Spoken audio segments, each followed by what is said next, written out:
Chapter 20. Freak the Mighty strikes again. Even a total goon like me knows you can't stop Killer Kane, but I go ahead and try anyhow.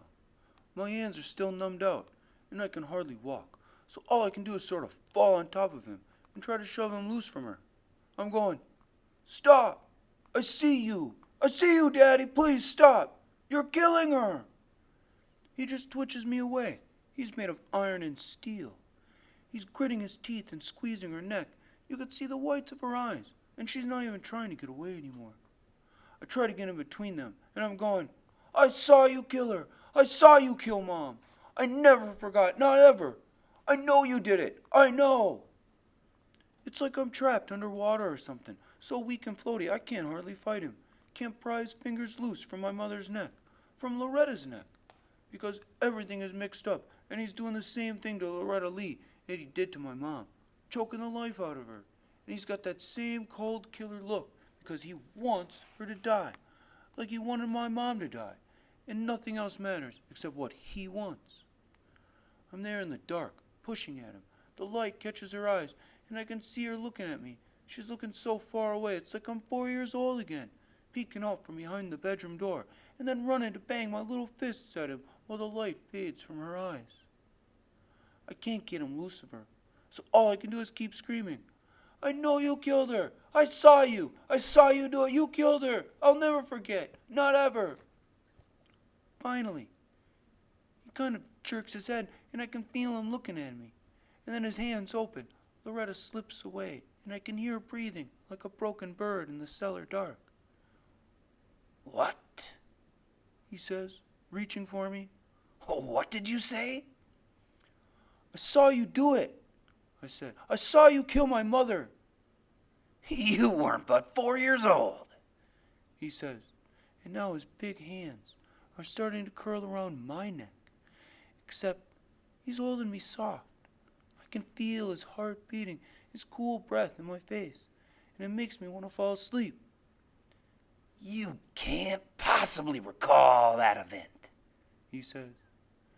"You think you can, but you can't." "I can," I say. "I can, I do." "That's the poison they put in your mind, boy. They brainwashed you into thinking you can remember." He's pulling me closer, holding me soft by the neck, and now I can feel the pulse in his hands. "They never talk about it," I say. "They don't have to, because I can't ever forget it, no matter how much I try." "No," he says, and his face is so close, I can feel the heat rising off of him. "Impossible, you can't." "You were wearing your brown corduroy trousers," I say, talking so fast it makes me shake inside, "and the black t-shirt with no sleeves. I tried to stop you, and I couldn't, and you carried me back into my room. You put me in bed, told me I was dreaming. You locked me in that room, and I ran to the window and broke it with my hand and started yelling for someone to come help Mommy." My father sighs and says, "Lord, I wish you hadn't done that, boy. It cost me years." "They caught you, Daddy, and they put you away forever, except for you fooled them, and they let you go." "I have to clean this up," he says, like he's talking to himself. "I have to clean this up and get out of here." That's when his hands start to tighten hard and fast around my neck. I'm trying to fight him, but I'm so small and weak, and he's so big and strong. You can't stop him. No one can stop Killer Kane. He squeezes and squeezes and squeezes. I'm in a faraway place, falling backwards, real slow and dreamy, when I hear a window breaking. Then a small faraway voice is saying, "Put your hands up, Dylan." And I really am falling, and the air is coming back into my lungs so fast it hurts. I'm lying there all crumpled up sideways, and I can see Freak. He's rolled down through the cellar window onto a pile of coal, and he's trying to stand up. "I'm warning you," he says with that fierce, bold way he has. He's got a squirt gun, one of those big blaster models that holds about a gallon of water. Killer Kane is looking at me. He's looking at Loretta, all crumpled and moaning. He's looking at Freak. Then he shakes his head and goes, I know when I see a real gun when I see it, you little monster. He makes a move, reaching out. Freak scuttles back a little ways, but he can't really run, and even if he could, there's no place to go. This your partner in crime? Killer Kane says to me. I guess maybe you are an idiot after all. Freak is pointing the squirt gun right in his face, and he says, Guess what I got for Christmas, Mr. Kane? Guess right, because your life depends on it. Killer Kane doesn't say anything.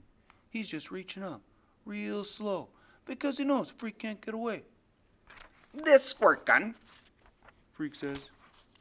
and a chemistry set. That's what I got for Christmas. Killer Kane just looks at the squirt gun. He shakes his head, like, who are you kidding? Sulfuric acid. Freak says, raising the gun up and sighting along the barrel. Good old reliable H2SO4.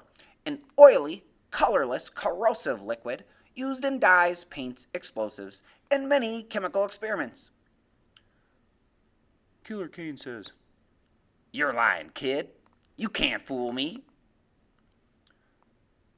That's when Freak squeezes the trigger and sprays him right in the eyes. Then Killer Kane is screaming in this high, scared voice. His hands are scrubbing at his eyes, and it's like this scream wakes me up, because next thing I know, I've got Freak in my arms, and I'm running through the darkness for the stairs, running as fast as I can on feet I can't even feel. Go! Freak is yelling. He's right behind you. Go! I can't look back, but I can feel him. I feel the icy cold breath from him on the back of my neck, and the hands reaching blind to grab me, and then I'm going up the stairs, just flying. The steps are breaking under my feet, and he's howling in rage behind me. His hands are grabbing at my ankles, and for just a second, he has me. I kick loose, and then erupt from the first floor, bursting out of the cellar hole. I can see daylight coming through the boarded up plywood, and I cover Freak with my arms and just dive right through the plywood. Wham!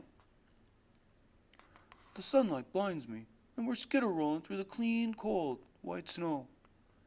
Hands are grabbing at me, and I'm fighting to get away. Easy, A voice says. Take it easy, kid. You're okay. Iggy Lee. He's looking down at me with red eyes, and you can see where he's been chewing his beard. I'm sitting there in the snow, squinting up at Iggy and all these cops. There must be 1,000,000 cops, and Freak is laughing like a maniac and saying, It worked! He fell for it. Soap and vinegar and curry powder. It worked like a charm. I don't understand what he's talking about right then. It's only later I figure out that there wasn't any real acid in the squirt gun. It was soap and vinegar and curry powder that made Killer Kane think his eyes were burning up. Killer Kane was still rubbing frantic at his eyes and begging for help when they put the handcuffs on him and shove him in the back of a police van.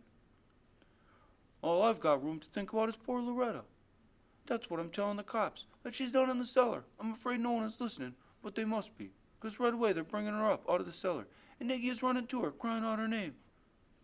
She's still breathing, Somebody says. Then Graham is shoving through the crowd of cops, and Graham is right behind her. And Gwen is there too, and everybody's making a big sloppy fuss, especially Graham, who's hugging me so tight I can't hardly breathe. The fair Gwen is hugging Freak, and she's saying, I told you to stay in the car, didn't I? Didn't I? Freak, he's looking over her shoulder at me, looking over Graham's shoulder, and he gives me the thumbs up as she carries him away. Freak the Mighty, he says. Freak the Mighty strikes again.